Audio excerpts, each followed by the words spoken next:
बड़े दुख का समाचार है। बहुत ही अत्यंत क्षोभ हुआ है आज कि आज कुंभ को प्रशासनिक व्यवस्थाओं के द्वारा कलंकित होना पड़ा है।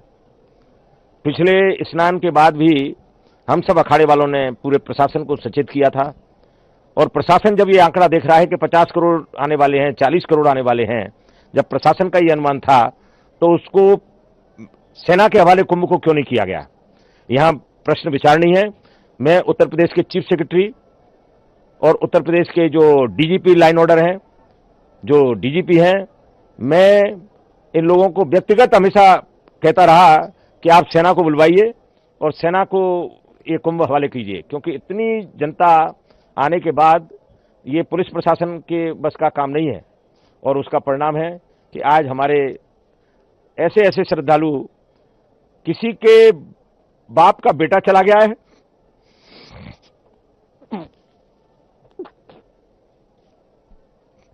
किसी का पुत्र चला गया है। बहुत दुखद समाचार है, बहुत व्यथित हैं।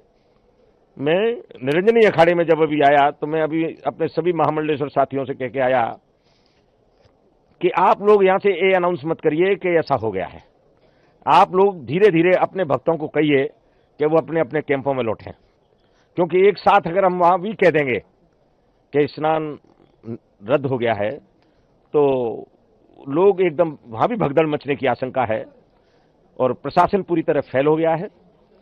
निकम्मा प्रशासन, सिर्फ तुष्टीकरण की नीति में ये प्रशासन लगा रहा कि कोई भी वीआईपी आए सिर्फ उसकी सेवा में लगा रहा। मैंने देखा कि जो भी वीआईपी यहां आया सिर्फ प्रशासन उसकी जी हजूरी में लगा रहा। इसके अलावा इस प्रशासन को इस कुंभ से कोई मतलब नहीं था, किसी भी व्यवस्था से कोई मतलब नहीं था। और जब 25 बार हम सारे अखाड़े मिलकर कह रहे थे कि सेना के हवाले इस कुंभ को कर दीजिए, हमारे देश में सेवाभावी लोगों की कमी नहीं है, अगर ये सेना के हवाले कुंभ हो जाता तो मुझे नहीं लगता कि इतना बड़ा हादसा होता। बहुत दुख है, बहुत दुख है, बहुत दुख है। अखाड़ों ने क्या निर्णय लिया? देखिए, अखाड़े तो जो प्रशासन व्यवस्था कहती है उसके अनुकूल चलते हैं। हम सब लोग संवैधानिक व्यवस्था में विश्वास करते हैं और संवैधानिक व्यवस्था के तहत इस मेले की जवाबदारी जो है प्रशासन की है, जो भली भांति इसको संपन्न कराए। और मैं महामंडलेश्वर स्वामी प्रेमानंदपुरी निरंजनी अखाड़ा पूरे देशवासियों को यह कहना चाहता हूं कि आप ये मत समझिए कि आगे जो स्नान है वो ठीक से नहीं होंगे। स्नान सब ठीक से होंगे और माननीय प्रधानमंत्री जी का संदेश आ गया है कि सेना के हवाले कुंभ को किया जा रहा है। और प्रयागराज महाकुंभ में श्रद्धालुजनों की भारी भीड़ है। लगभग 8 से 10 करोड़ श्रद्धालु इस समय प्रयागराज के अंदर मौजूद है। कल भी 5.5 करोड़ श्रद्धालुजनों ने महाकुंभ का स्नान किया था। ये जो भारी दबाव श्रद्धालुजनों के कारण और श्रद्धालुओं के संगम नोच पर जाने के कारण वहां पर एक बना हुआ है, लेकिन पूरा प्रशासन मौके पे वहां मौजूद है।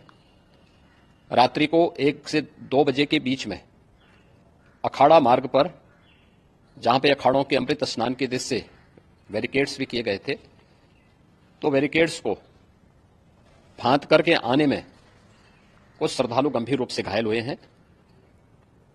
उन्हें तत्काल हॉस्पिटल में पहुंचा करके उपचार आदि की व्यवस्था उनके लिए की गई है। उनमें से कुछ श्रद्धालु गंभीर रूप से घायल हैं।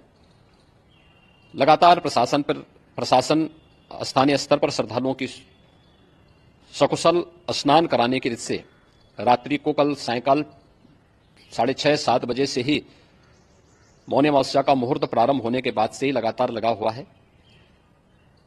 प्रयागराज में महाकुंभ में श्रद्धालुजनों के सकुशल स्नान करने, अमृत स्नान के लिए देश भर से आए हुए श्रद्धालुजनों की व्यवस्था के लिए, उनके कुशल क्षेम के लिए आदरणीय प्रधानमंत्री जी का प्रातःकाल से ही उनके लगभग 4 बार प्रधानमंत्री जी ने हालचाल लिया है। माननीय गृह मंत्री जी ने, माननीय राष्ट्रीय अध्यक्ष भारतीय जनता पार्टी श्री जेपी नड्डा जी ने, माननीय गृह मंत्री श्री अमित शाह जी ने भी और प्रदेश की माननीय राज्यपाल श्रीमती आनंदीबेन पटेल जी ने भी लगातार जानकारी लेकर के सभी के कुशल क्षेम और सकुशल स्नान कराने के बारे में निरंतर रिपोर्ट ले रहे हैं। हम लोगों की प्रातःकाल से ही श्रद्धालुजन जो भी आए हैं वे स्नान कर सकें, इसके लिए यहां पे उच्च स्तरीय बैठक भी चल रही है, जिसमें मुख्य सचिव भी हैं, डीजीपी हैं, प्रमुख सचिव गृह हैं, मुख्यमंत्री कार्यालय के अपर मुख्य सचिव के साथ साथ एडीजी लॉ एंड ऑर्डर के साथ साथ अन्य वरिष्ठ अधिकारीगण मौजूद हैं। प्रयागराज में हालात वर्तमान में नियंत्रण में हैं, लेकिन भीड़ का दबाव बहुत बना हुआ है। अखाड़ा परिषद से जुड़े हुए पदाधिकारियों के साथ मैंने स्वयं भी बातचीत की है। आचार्य महामंडलेश्वरों से भी, पूज्य संतों के साथ भी मेरी बातचीत हुई है और पूज्य संतों ने बड़ी ही विनम्रता के साथ इस बात को कहा है कि नहीं, श्रद्धालु जन पहले स्नान करेंगे और फिर जब उनका दबाव कुछ कम होगा और वे सकुशल वहां से निकल जाएंगे, तब हम लोग स्नान करने के लिए संगम की तरफ जाएंगे। अभी पहले श्रद्धालु जनों को, चूंकि देश भर से आए हैं, तो इसके लिए उन्हें सभी अखाड़े इसके लिए सहमत हैं और सभी लोग इस व्यवस्था के साथ जुड़े हुए हैं। लगातार इस दिशा में हम लोगों का प्रयास है कि जो अब तक प्रातःकाल से ही आपने देखा होगा, कल मैंने बताया कि कल लगभग 5.5 करोड़ श्रद्धालु कल महाकुंभ का स्नान किए हैं और आज प्रातःकाल तक लगभग 8:30 बजे तक 3 करोड़ से अधिक श्रद्धालु स्नान कर चुके हैं और ये लगातार जारी है। लेकिन संगम नोच पर, अखाड़ा मार्ग पर, नागवासुकी मार्ग पर लगातार दबाव बना हुआ है और वहां पर श्रद्धालु जनों की सुविधा के लिए भी हर प्रकार की वहां पर प्रशासन पूरी मुस्तैदी के साथ लगा हुआ है। और इसीलिए मेरी अपील है पूरे प्रदेशवासियों से, पूरे देशवासियों से और सभी श्रद्धालुओं से भी, सभी पूज्य संतों से भी, कि अफवाह पर कोई ध्यान न दें, संयम से काम लें। यह सब आयोजन सभी लोगों का है। प्रशासन उनकी सेवा के लिए पूरी तत्परता के साथ लगा हुआ है। केंद्र और राज्य सरकार पूरी मजबूती के साथ वहां पर हर प्रकार का सहयोग करने के लिए तत्पर है।